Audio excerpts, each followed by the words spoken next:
nga permettre ma nag ma lancer invite à monsieur le maire de la Médina, monsieur Bamba Fall, à monsieur le maire de Fass Gueule Tapée Colobane, monsieur Paye, je ne connais même pas son nom pour vous dire, parce que Abdou Aziz Paye, effectivement, il paraît que canal bi c'est sous l'ère Pape Momar Diop bi nekkoon PDS ak Seni Wade bi nekkoon Fass Gueule Tapée Colobane lañ defoon benn accord ba ñu jox leen canal bi ñu jox conseil ko yëpp waa Gueule Tapée. Il est temps aujourd'hui que la Médina récupère effectivement une bonne partie du canal, parce que la Médina c'est le quartier bi nga xam moo jur yeneen dëkk yëpp. fii moo doon quartier bi nga xam ne canal bi nga xam ne ni doomu Médina yi fii lañ doon fowee di ko tëb wala déet.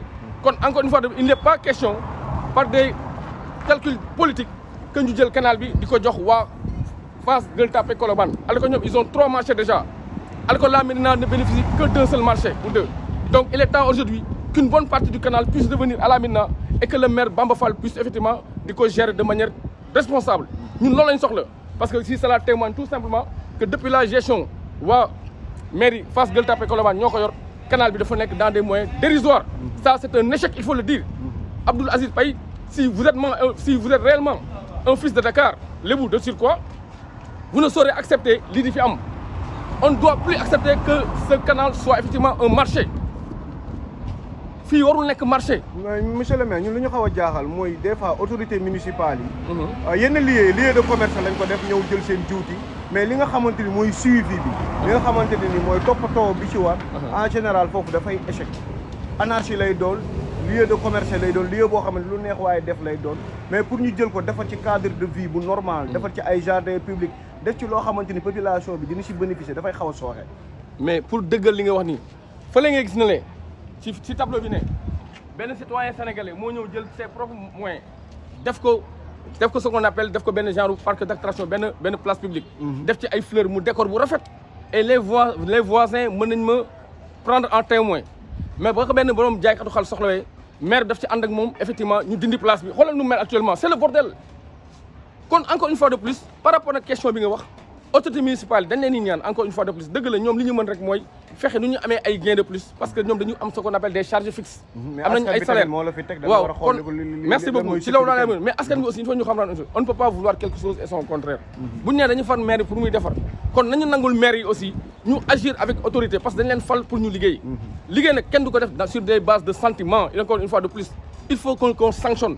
Il faut que ku tegul ci yoon ñu teg la ci yoon encore une fois de plus te ñu bàyyi ce qu'on appelle le naféquisme ou bien être des personnes catelleux comme dit le français. Ce n'est pas du tout bon. réew li koy defar mooy fulla ak fayda ak jub di demander encore une fois à toutes les autorités municipales ñu jël seeni responsabilités xam ne ñoom la ñu fal. ils ont une mission régalienne bi xam dañ ko war a eggali. yàlla mooy joxe nguur kenn mënu ci dara nañu liggéey sans déglu qui que ce soit. Je salue même l'action de Bamba Fall li mu defoon au niveau de la rue Fële 18 au niveau foofu. Mais à un moment donné marché plus de 50 ans dafa ñëw dégager leen malgré tous les déboires et loolu c'est quelque chose qu'il faudrait saluer. moo tax man je demande et je lance une invite à Bamba Fall de faire en sorte que une bonne partie du canal bi nga xam dañ ko bokk ak waa Fass Gueule Tapée Colobane qu'on puisse revenir ñun ñu jëlaat ko ñu dégager yenn affaires yi teg ko ci yoon. pourquoi pas waa ji jël Soumbédioune ba Blaise Diagne ay jamono noonu la demoon mu jël Blaise Diagne ba li nga xamante ni mooy monument. mais noonu la demoon boobaa parce que canal bi 2 parties la. merci beaucoup boobaa sax boobaa mën na nekk sa benn genre concurrence entre ñu xool kan moo gën a defar lu baax. mais il faudrait aussi dire encore une fois de plus réew fulla ak fayda moo koy yor. mais toog fii di nax seen bopp loolu baaxul encore une fois de plus. le maire de monsieur Paye là il est dans l'amateurisme absolu et ça je le dis parce que bu toogee sa daan lii nit ñëw jël ay xaalisam des fonds propres un citoyen sénégalais mooy li ñuy wax appel à la citoyenneté defar fi benn parti bu rafet mu ñëw ànd ak seen un jeune sais kii ñëw jox ko nit mu jël dafa jaay ay xar. vous pouvez même prendre les populations en témoin man du ma waxantu encore une fois de plus l'invite que je lance à Abdoul Aziz Paye c'est de faire en sorte que mu tar ak waa UCG waa Sonaged ñu jéem a dégager le canal le plus rapidement ñu def ko aussi que fii qu'on ne permet plus à ce que ça soit ce qu'on appelle un marché hebdomadaire entre autres. parce que canal bi ça date des années 80 xam nga 89 mën nañu xëy un bon jour mu am affaissement boobu mën na indi ce qu'on appelle des pertes en vie humaine. ñi fi ngelawaay prenons nos responsabilités les populations face damay ñaan ñi fa dëkkee aussi def une pétition que fii warul nekk un marché ce n'est pas normal c'est un danger. Et gérer c'est prévoir. Et monsieur Paye, si aujourd'hui vous êtes réellement effectivement un leader, un maire de surcroît, je vous lance cette invite qui est d'être beaucoup plus responsable, de ne pas marcher dans la politique politicienne et d'œuvrer de manière conjointe non seulement avec les populations, aussi avec les autres municipalités voisines, en vue de trouver des solutions idoines et continuelles pour le bon survie effectivement des populations de Fass Gueule Tapée et de la Médina. Monsieur le maire, en tant qu'opérateur, mais en tant que tamit politicien, en tant qu'acteur politique, da nga am rôle, am responsabilité ci réew mi. Gis nga li nga xamante ni mooy nguur gu bees bu fi toogee woote na ko muy jubal ak jubanti. Période tabaski bi gis nañ li nga xamante ni mosu fi woon am mu am fi. mooy un ministre des transports bu wàcc ci terrain bi. saafara li nga xamante ni mooy mbabitu askan bi. gis nañ à chaque fois tabaski bu doon jot inflation prix yi. li nga xamante ni mooy prix transport bi da ngay war a dem Kaolack ñu lay fayeeku 15000.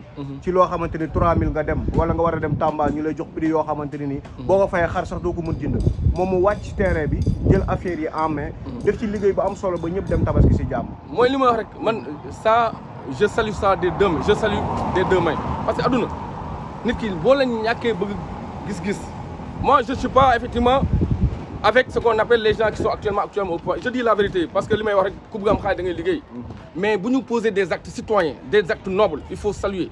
Je salue effectivement cet appel encore de monsieur le président Bassirou Diomaye Faye sur le volet environnemental. Aussi le courage et l'abnégation du ministre des Transports monsieur El Hadji Malick Ndiaye de faire en sorte que plus de ces centaines de milliers de Sénégalais qui quittent Dakar, qui quittent les autres régions pour aller rejoindre leur famille, pour y passer la fête, vraiment nous passer avec de bons prix de transport. Ça, c'est lolu jaamu yalla.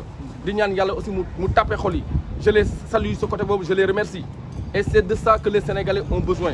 Réew, il faut que nous autorité, ce n'est pas donné à qui. Et quand on peut se permettre de parler d'autorité, c'est parce qu'il y a un pouvoir bi nga xamné ni yalla mo la ko jox. Il faut que ça agisse parce que l'homme effectivement d'essence est un rebelle. L'homme d'essence est un rebelle. Maintenant, au-delà d'être un rebelle, il faudrait forcément qu'il y ait ce qu'on appelle des gens qui sont là pour faire régner l'ordre et la loi. Sans l'ordre et la loi, nous sommes en train de vivre dans une certaine anarchie, à avoir une jungle. Désordre total encore comme nous l'avons dit. Quand nous disons que nous avons bëgg Sénégal, nous avons bëgg sen réew, ñu xamné réew défar ak yak mënul and. Té nak kuy défar nak du ñëpp ñoo ci content ci défar. Je salue effectivement li nga xamné ni mo fi jot am. Nit ñi aussi di laaj présidence yi bu ñuy wax kese dañuy jëf parce que on dit que les héros ils n'inspirent pas par le discours mais par les actes parce que acte boobu lañ soxla il suffit pas naa damay def lii dama bëgg def lii jubal jubanti bi par rapport aux autorités nous les attendons mais nag tubaab nee na à charité bien ordonnée commence par soi à eux aussi ñoom ñu def seen déclaration de patrimoine à eux aussi les nouvelles autorités laay wax ñu wax ñu si réellement ce qu'ils disent ça tient debout parce que buñu naka en tant da nga may interpréter en tant qu'homme politique quand on va de jubal jubanti si aujourd'hui est-ce que je peux me permettre de poser cette question un Bassirou Diomaye Faye un inspecteur des impôts qui se retrouve avec certaines masses d'argent certains biens d'ordre colossal maintenant am droit de poser une question et je pense aujourd'hui il y a une question fondamentale qui peut régler le problème effectivement de l'économie sénégalaise à savoir ces fonds communs ça devrait être dañ ko war a dindi un peu partout. Vous pensez qu'un agent des impôts est beaucoup plus important qu'un militaire? Beaucoup plus important qu'un enseignant, qu'un professeur? Vous pensez qu'un inspecteur des domaines est beaucoup plus important qu'un médecin, qu'un chirurgien dentiste? Que ces gens qui passent tout leur temps de manière continuelle à sauver des vies humaines? Mais ce n'est pas sérieux. Ce n'est pas sérieux du tout. Et pour moi, en tant qu'effectivement un acteur politique, ce pays devrait être géré si réellement et si et seulement si, comme dit effectivement les trucs en mathématiques, si et seulement si les gens qui sont supposés les changer eux-mêmes procèdent à une certaine reconversion. C'est ce qu'on appelle une introspection. Nit bala nga nay déglu sangu da ngay sangu encore une fois de plus. Je n'accuse personne, je suis en train de faire une analyse de manière objective et de manière effectivement contrôlée. Jubal jubanti, c'est un beau discours.